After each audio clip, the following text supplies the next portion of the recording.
Hello students, welcome to my new video on the cell cycle. It will be helpful in your board exams. Cell cycle में 3 events लगातार होते हैं जैसे कि division, then growth, then redivision. First of all we will discuss about the cell cycle definition. Cell cycle consists of series of events that takes place in a cell leading to the duplication of the DNA and subsequent division of cells to produce two daughter cells. Cell cycle में क्या होता है कि बहुत सारे events होते हैं वो जो कि सीरियल वाइज होते हैं जैसे कि duplication of the DNA and then the division of the cell. Division of the cell में बहुत सारी स्टेजेस होती हैं जो कि सीरियल वाइज होती हैं. Cell cycle consist of 2 phases, non dividing phase and the dividing phase. Non dividing phase is also called interphase and the dividing phase is called the M phase. Now we will discuss about the interphase. It is also called resting phase of the cell. इसमें क्या होता है कि 2 daughter cells produced from a mother cell are relatively small with a full-sized nucleus but relatively little cytoplasm. These cells are said to be in interphase stage. During this phase, cell prepare itself for next cell division and grow to the same size as their mother cell. इसमें क्या अपने आप को division के लिए तैयार करता है. इसमें सेल में जो भी कोई चेंजेस होते हैं वो विजिबल नहीं होते. There is no change in the chromosome is visible externally in this phase. It is called resting phase of the cell but in reality it is not true as a cell is quite active in synthesizing more DNA. वैसे तो हम इस phase को resting phase of the cell बोलते हैं but in reality में ये सबसे ज़्यादा एक्टिव फेज़ होता है डीएनए को सिंथेसाइज करने के लिए. Next is the interphase has 3 phases. Interphase के 3 फेज़ होते हैं. First is the first growth phase जिसको हम G1 फेज़ भी बोलते हैं. Then is the synthesis phase जिसको हम S फेज़ भी बोलते हैं. Then is the second growth phase G2 जिसको हम G2 फेज़ भी बोलते हैं. First now we will discuss about the first growth phase. इसमें क्या होता है कि जो सेल में आरएनए और प्रोटीन सिंथेसिस होती है देन और साइटोप्लाज्म का वॉल्यूम इंक्रीज होता है. जो माइटोकॉन्ड्रिया है एंड क्लोरोप्लास्ट है उनकी भी डिवीज़न होती है इस फेज़ में.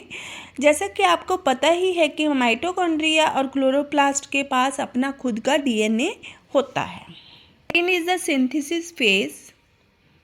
इसमें क्या होता है कि डीएनए सिंथेसिस होती है और क्रोमोसोम्स अपने आप को खुद को डुप्लीकेट करते हैं.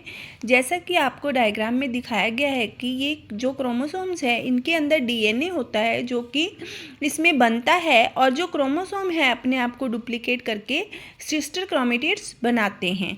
इसमें डीएनए कंटेंट डबल हो जाता है but the number of chromosome remain the same. But जो नंबर ऑफ क्रोमोसोम्स है इसमें इस फेज़ में सेम रहता है.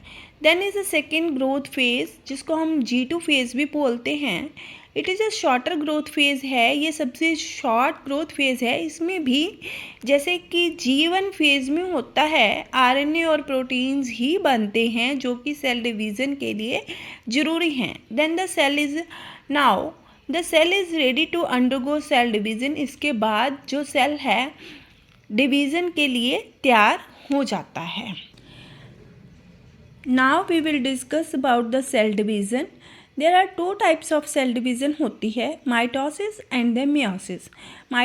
First of all we will discuss about the mitosis. Mitosis में क्या होता है कि जो पेरेंट सेल है खुद को डिवाइड करता है 2 डॉटर सेल्स प्रोड्यूस करने के लिए. द मोस्ट इम्पॉर्टेंट एस्पेक्ट इसमें क्या है कि same normal chromosome number is maintained इसमें रहता है. और माइटोसिस के 2 phases होते हैं karyokinesis and the cytokinesis. Karyokinesis means division of nucleus and the cytokinesis means division of cytoplasm. Karyokinesis Cairo का मतलब होता है न्यूक्लियस एंड द काइनेसिस का मतलब होता है डिवीज़न. कैरियोकाइनेसिस के फर्दर 4 phases हैं prophase, metaphase, anaphase and the telophase. First of all, we will discuss about the prophase in animal cell.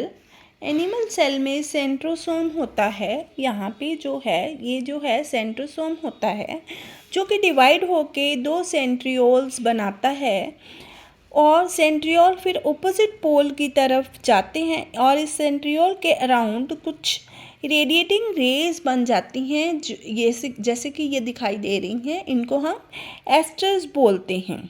इस फेज़ में क्रोमोसोम जो है आपको विजिबल हो जाते हैं क्रोमोसोम की शेप में। पहले इस फेज़ के पहले जो क्रोमोसोम्स होते हैं वो क्रोमेटिन फाइबर्स की फॉर्म में होते हैं। इस फेज़ में प्रोफेज़ में आपको जो क्रोमोसोम्स हैं वो विजिबल हो जाते हैं। Next is the metaphase. इसमें क्रोमोसोम्स जो हैं इक्वेटर पर आ जाते हैं और हर एक क्रोमोसोम स्पिंडल से अटैच होता है बाय इट्स सेंट्रोमियर। जो क्रोमोसोम है इसमें यहाँ पे इक्वेटर की तरफ आ जाते हैं और जो क्रोमोसोम है स्पिंडल से अटैच होता है बाय इट्स सेंट्रोमियर के हेल्प के साथ ये मतलब कि अटैच होता है। Then we will discuss about the anaphase. Anaphase में क्या होता है कि centromere attaching the 2 chromatids divide. जो सेंट्रोमियर 2 क्रोमोसोम्स जैसे कि यहाँ पे है जो सेंट्रोमियर है attaching the chromatids. Now second phase is the metaphase. Chromosome इसमें लाइन अप हो जाते हैं in one plane at the equator. यहाँ पे मेटाफेज में क्या होता है कि क्रोमोसोम्स जो हैं इक्वेटर पे आ जाते हैं। हर एक क्रोमोसोम जो है स्पिंडल के साथ अटैच होता है। किसकी हेल्प के साथ?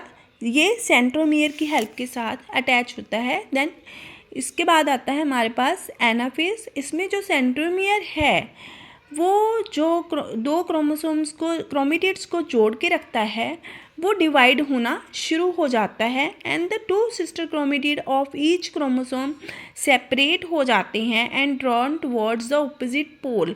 और वो फिर ऑपोजिट पोल की तरफ मूव करने लग जाते हैं। जैसा कि इस डायग्राम में आपको दिखाया गया है कि यहाँ पे जो सेंट्रोमियर है वो डिवाइड हो गया और डिवाइड होके जो सिस्टर क्रोमेटिड्स हैं वो भी अलग अलग हो गए of each chromosome separate and drawn into opposite pole और ऑपोजिट पोल की तरफ मूव करने लग गए।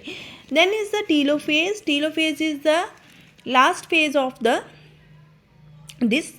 इसमें 2 जो सेट ऑफ क्रोमोसोम हैं रीच ऑपोजिट पोल्स की तरफ जाने लग जाते हैं एंड द स्पिंडल फाइबर्स इसमें डिसअपियर हो जाता है जैसे कि यहाँ पे आपको डायग्राम में दिखाया गया है।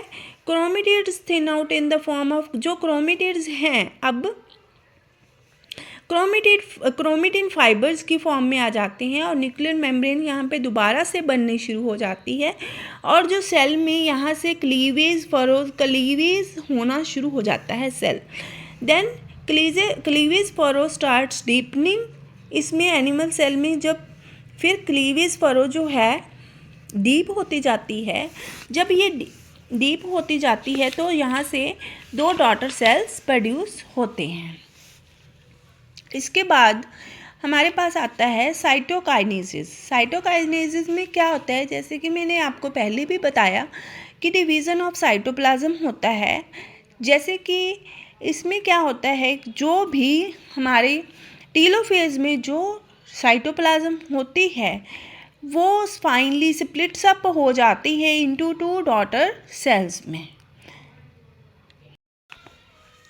Next is the meiosis, a type of cell division in which a nucleus divides into 4 daughter nuclei, each containing half the number of chromosomes of the parent. Example, it takes place in the reproductive organs like testes and ovaries in humans to produce sperm and ovula, and in flowering plants it takes place in anther and ovary to produce pollen grains and ovules. Meiosis को हम इस diagram की help से भी समझ सकते हैं। इसमें क्या होता है जो क्रोमोसोम्स हैं कंडेंस हो जाते हैं। Here 6 chromosomes have been taken. यहाँ पे हमने 3 क्रोमोसोम्स लिए हैं, 3 from male parent and 3 from the female parent. देन यहाँ पे हमारे पास जो नंबर ऑफ क्रोमोसोम है वो डिप्लॉयड है। क्रोमोसोम अपने आप को अरेंज करना शुरू कर देता है यहाँ पे in homologous pairs. Homologous means same kind of chromosomes lie very close to. इसमें क्या होता है, वो बहुत ही क्लोज एक दूसरे के पड़े होते हैं बट नॉट अटैच्ड नहीं होते। And splitting of chromosome longitudinally, फिर ये क्रोमोसोम स्प्लिट अप होने शुरू हो जाते हैं। Still in pairs takes place forming tetrads, जिससे कि ये एक टेट्राड बनाते हैं group of 4 and finally 2 division occurs as follows. फिर बाद में इसमें 2 डिवीजन्स होती हैं, first division and the second division. First division is also called reduction division and the second division is called mitotic type. इसमें जो है फर्स्ट डिवीजन में क्या होता है, क्रोमोसोम पेयर्स गेट सेपरेटेड। जो क्रोमोसोम पेयर्स हैं वो सेपरेट होने शुरू हो जाते हैं। Receives only 1 chromosome from each pair. हर एक पेयर में से ये सिर्फ एक ही क्रोमोसोम को कैरी करता है। And then the second division में क्या होता है कि centromere splits the chromatids of each chromosome separate to become independent chromosome. यहाँ पे जो है इसमें मेयोसिस में क्या होता है कि जो diploid number of chromosome get change into haploid number of chromosomes. जैसे कि हमें पता ही है कि हमारे ह्यूमन में 23 पेयर ऑफ क्रोमोसोम्स कहाँ से आते हैं, मदर से आते हैं।